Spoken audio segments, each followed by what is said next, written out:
This is Charter Local Edition. I'm Brad Pomerance. We're continuing our road show up and down the state of California. Today we are in Santa Cruz County.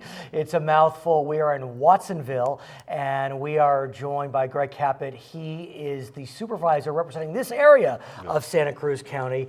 And sir, I thank you for joining us. I want to speak with you about an industry that is so pivotal to this county, and that is agriculture. People may not realize that right in Santa Cruz, throughout the entire county, a lot of fruit production.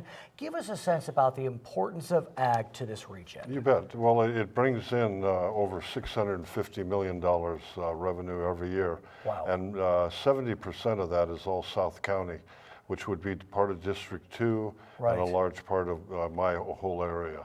It's called the Pajaro Valley. Of course. And so that we're talking about strawberries, raspberries, apples, lettuce, broccoli, and a lot of organic, also tomatoes and whatever. And give us a sense of the importance of ag to the jobs picture in this region.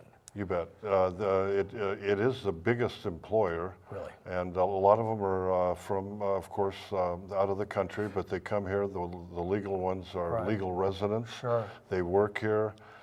They can earn decent wage? benefits and all that, unemployment, but they work very hard, and they do well. They have their families here with them, and the farmers really are.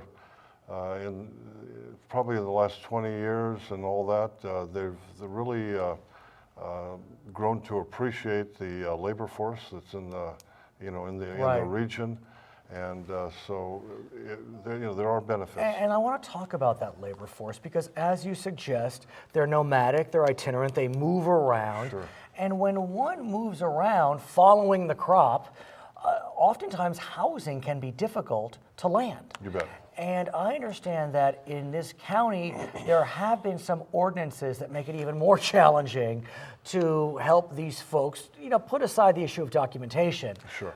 Find somewhere to live as they're working and contributing to the economy. You're looking to change that, I understand. Yeah, it's streamlining ag ordinances and also making it easier for them to fix up the current housing that they do have for the farm workers and their families, and also allowing in certain areas to build.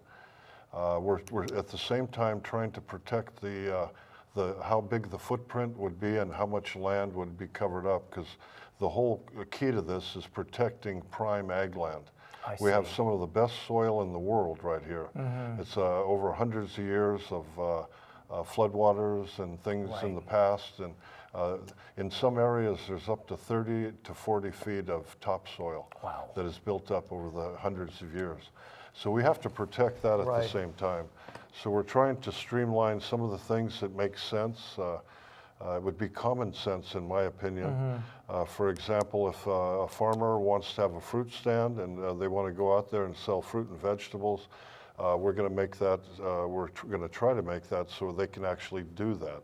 We want to keep the farmer in business. We don't want them trying to change and say later we want to subdivide or something like that.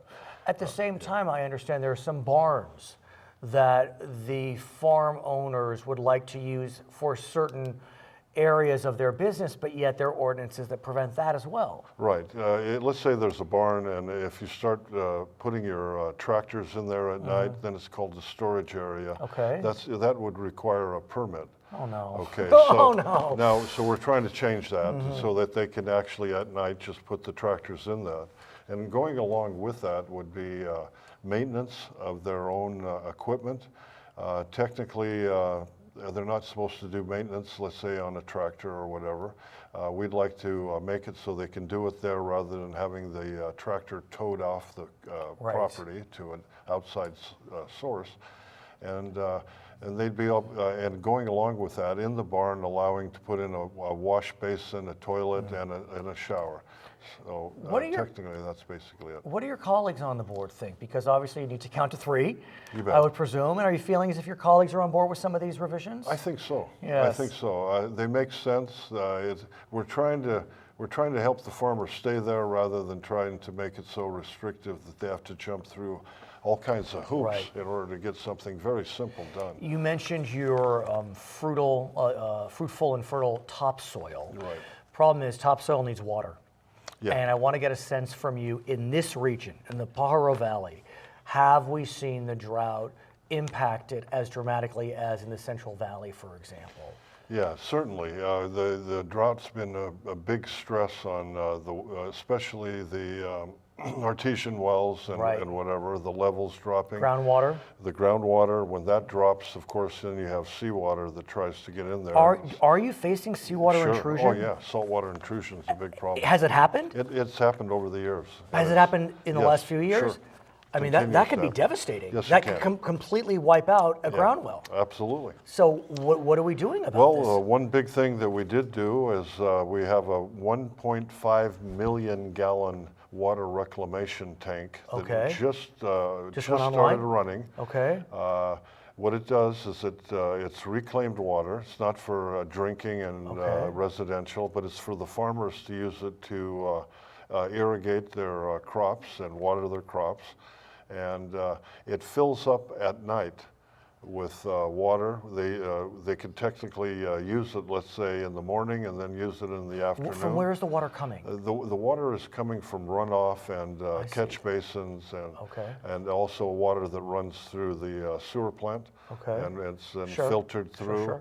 and all that. So there's some fresh, but it's mostly reclaimed But I water. want to get back to the seawater intrusion because Yeah. I know that can really decimate a basin. bet. Are we close to that here in the Pajaro Valley, or is it just something that we're tracking? No, it's been a problem for probably 40 years, but it slowly keeps creeping in. Okay. We're talking about the ones that are most apt to feel the crunch. Right. Would be the closest you are to the Yeah. ocean. Right. So a lot of the farmers that are farther away, their wells are not in danger right now. But if it keeps coming and keeps moving, then of course then we'd have a major crisis. So Fallow land is Right. another way of helping saltwater intrusion not becoming as big a problem as it can be. because if you fallow the land, explain. I'm trying to think. It does two things. You're not using water, thousands of gallons in order to irrigate a crop. So, okay, right, so And then you're- at the same time, when the rainwater falls, they can use it as a catch basin where the water percolates back in. Right. So you actually have your source there is twice as good as it would be. Right. You got not using water and catching water. So we have seen some nice rains. We do, and it's actually some farmers like to do that. It's not required, Right. but it's good for the land. Right. We learned that in grade school. Yes, we when we were in did. school. But what I'm wondering is, with El Nino, which seems to be dumping nicely in Central and Northern California, not so much in Southern California, are we seeing relief here in the Pajaro Valley in Santa Cruz County? Definitely. Yeah, Give us a sense, because for some areas of the state, they're waiting for the El Nino. For this area and north, Right. It seems like it's been pretty Yeah, wet. you look at the dams that are out there, and then, of course, a lot of that water is for residential, and that's a key element because there's, 51,000 people live in the city of Watsonville. Right. And they get their water. That's fresh water.